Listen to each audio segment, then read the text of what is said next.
السلام علیکم ورحمۃ اللہ۔ بسم اللہ الرحمن الرحیم۔ جی دوستو، آج ہم سٹارٹ کریں گے سورۃ البقرہ۔ اعوذ باللہ من الشیطان الرجیم، بسم اللہ الرحمن الرحیم۔ الف لام میم، الف لام میم۔ یہ حروف مقطعات ہیں، قرآن مجید کے بعض صورتوں کے آغاز میں پائے جاتے ہیں۔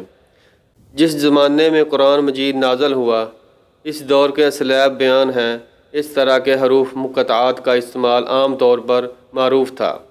خطیب اور شعراء دونوں اس اسلوب سے کام لیتے تھے، چنانچہ اب بھی کلام جاہلیت کے نمونے محفوظ ہیں۔ ان میں اس کی مثالیں ہمیں ملتی ہیں۔ اس استعمال کی وجہ سے یہ مقطعات کوئی چیستہ نہ تھے جس کے بولنے والے کے سوا کوئی نہ سمجھتا، بلکہ سامعین بالمعموم جانتے تھے کہ ان سے مراد کیا ہے۔ یہی وجہ ہے کہ قرآن کے خلاف نبی صلی اللہ علیہ وآلہ وسلم کے ہم عصر مخالفین میں سے کسی نے بھی یہ اعتراض کبھی نہیں کیا کہ یہ بے معنی معروف کیسے ہیں جو تم بعض صورتوں کی ابتدا میں بولتے ہو۔ اور یہی وجہ ہے کہ صحابہ کرام سے بھی ایسی کوئی روایت منقول نہیں ہے کہ انہوں نے نبی صلی اللہ علیہ وآلہ وسلم سے ان کا معنی پوچھے ہوں۔ بعد میں یہ اسلوب عربی زبان میں مترک ہوتا چلا گیا اور اس بنا پر مفسرین کے لیے ان کا معنی متعین کرنا مشکل ہو گیا۔ لیکن یہ ظاہر ہے کہ نہ تو ان حروف کا مفہوم سمجھنے پر قرآن سے ہدایت حاصل کرنے کا انصار ہے، اور نہ یہ بات ہے کہ اگر کوئی شخص ان کے معنی نہ جانے گا تو اس کی راہ راست پانے میں کوئی نقص رہ جائے گا۔ لہٰذا ایک عام ناظر کے لیے کچھ ضروری نہیں ہے کہ ان کی تحقیق کرے۔ یہ حروف مقطعات کا یہ متشابہات ہیں، یہ اللہ اور اللہ کے رسول ہی جانتے ہیں، اور اس کا کسی کو کوئی علم نہیں ہے۔ ذَلِكَ الْكِتَابُ لَا رَيْبَ فِيهِ هُدًى لِّلْمُتَّقِينَ۔ یہ اللہ کی کتاب ہے، اس میں کوئی شک نہیں ہے۔ اس کا ایک سیدھا سادہ مطلب تو یہ ہے کہ بے شک یہ اللہ کی کتاب ہے، مگر ایک مطلب یہ بھی ہو سکتا ہے یہ ایسی کتاب ہے جس میں شک کی کوئی بات نہیں۔ دنیا میں جتنی بھی کتابیں امور ماورِ ادراک سے باعث کرتی ہیں وہ سب قیاس و گمان پر مبنی ہیں، اس لیے خود ان کے مصنف بھی اپنے بیانات کے بارے میں شک سے پاک نہیں ہو سکتے، خواہ وہ کتنے ہی یقین کا اظہار کریں۔ لیکن یہ ایسی کتاب ہے جو سراسر علم حقیقت پر مبنی ہے۔ اس کا مصنف وہ ہے جو تمام حقیقتوں کا علم رکھتا ہے، اس لیے فی الواقع اس میں شک کے لیے کوئی جگہ نہیں۔ یہ دوسری بات ہے کہ انسان اپنی نادانی کی بنا پر اس کے بیانات میں شک کرے۔ قرآن کی ایک حرف کے اوپر بھی شک کرنا آدمی کو کافر بنا دے گا۔ الذین یؤمنون بالغیب ویقیمون الصلاۃ ومما رزقناہم ینفقون۔ ہدایت ہے ان پرہیزگاروں کے لیے جو غیب پر ایمان لاتے ہیں، نماز قائم کرتے ہیں، جو رزق ہم نے ان کو دیا ہے اس میں سے خرچ کرتے ہیں۔ یعنی یہ کتاب تو سراسر ہدایت اور رہنمائی، مگر اس سے فائدہ اٹھانے کے لیے ضروری ہے کہ آدمی میں چند صفات پائی جاتی ہوں۔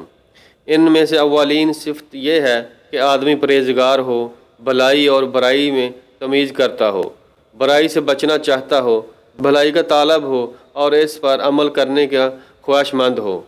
رہے وہ لوگ جو دنیا میں جانوروں کی طرح جیتے ہوں، جنہیں کبھی یہ فکر لاحق نہ ہوتی ہو کہ جو کچھ وہ کر رہے ہیں وہ صحیح بھی ہے یا نہیں، بس جدھر دنیا چل رہی ہے یا جدھر خواہش نفس دھکیل دے یا جدھر قدم اٹھ جائیں اسی طرح چل پڑتے ہوں، تو ایسے لوگوں کے لیے قرآن میں کوئی ہدایت نہیں ہے۔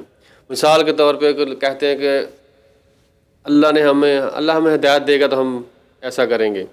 اللہ تعالیٰ نے تو ہدایت آلریڈی دی ہوئی ہے کہ آپ کھانا کھاتے ہیں، پیسہ کمانے کی، سب چیز کی آپ کو عقل ہے۔ یہ قرآن سے فائدہ اٹھانے کے لیے دوسری شرط ہے۔ غیب سے مراد وہ حقیقتیں ہیں جو انسان کے حوث سے پوشیدہ ہیں اور کبھی براہ راست عام انسانوں کے تجربہ مشاہدہ میں نہیں آتی۔ مثلا خدا کی ذات و صفات، ملکہ وحی، جنت، دوزخ وغیرہ، ان حقیقتوں کو بغیر دیکھے ماننا اور اس اعتماد پر ماننا کہ نبی ان کی خبر دے رہا ہے، ایمان بالغیب ہے۔ آیت کا مطلب یہ ہے کہ جو شخص اس غیر محفوظ حقیقتوں کو ماننے کے لیے تیار ہو، صرف وہی قرآن کی رہنمائی سے فائدہ اٹھا سکتا ہے۔ رہا وہ شخص جو ماننے کے لیے دیکھنے اور چکھنے اور سونگھنے کی شرط لگائے اور جو کہے کہ میں کسی ایسی چیز کو نہیں مان سکتا جو ناپی اور تولی نہ جا سکتی ہو، تو وہ اس کتاب سے ہدایت نہیں حاصل کر سکتا۔ اس کی تیسری شرط یہ ہے، اس کا مطلب یہ ہے کہ جو لوگ صرف مان کر بیٹھ جانے والے ہوں وہ قرآن سے فائدہ نہیں اٹھا سکتے۔ اس سے فائدہ اٹھانے کے لیے ضروری ہے آدمی ایمان لانے کے بعد فوراً ہی عملی اطاعت کے لیے آمادہ ہو جائے، اور عملی اطاعت کی اولین علامت اور دائمی علامت نماز ہے۔ ایمان لانے پر چند گھنٹے بھی نہیں گزرتے کہ مؤذن نماز کے لیے پکارتا ہے اور اسی وقت فیصلہ ہو جاتا ہے کہ ایمان کا دعویٰ کرنے والا اور اطاعت کے لیے بھی تیار ہے یا نہیں۔ صحیح مسلم میں ایک حدیث ہے کہ بندے کے شرک اور کفر میں فرق کرنے والی نماز ہے۔ جس نے نماز نہیں پڑھی اس نے کفر کیا، انکار کیا۔ پھر یہ مؤذن روز 5 وقت پکارتا ہے، اور جب بھی انسان اس کی پکار پر لبیک نہ کہے، اسی وقت ظاہر ہو جاتا ہے کہ مدعی ایمان اطاعت سے خارج ہو گیا ہے۔ پس ترک نماز دراصل ترک اطاعت ہے، اور ظاہر بات ہے کہ جو شخص کسی کی ہدایت پر کاربند ہونے کے لیے ہی تیار نہ ہو، اس کے لیے ہدایت دینا اور نہ دینا یکساں ہے۔ اور ظاہر بات ہے کہ جو شخص کسی کی ہدایت پر کاربند ہونے کے لیے ہی تیار نہ ہو، اس کے لیے ہدایت دینا اور نہ دینا یکساں ہے۔ یہاں یہ بھی سمجھ لینا چاہیے کہ اقامت صلاح ایک جامع اصطلاحات ہے۔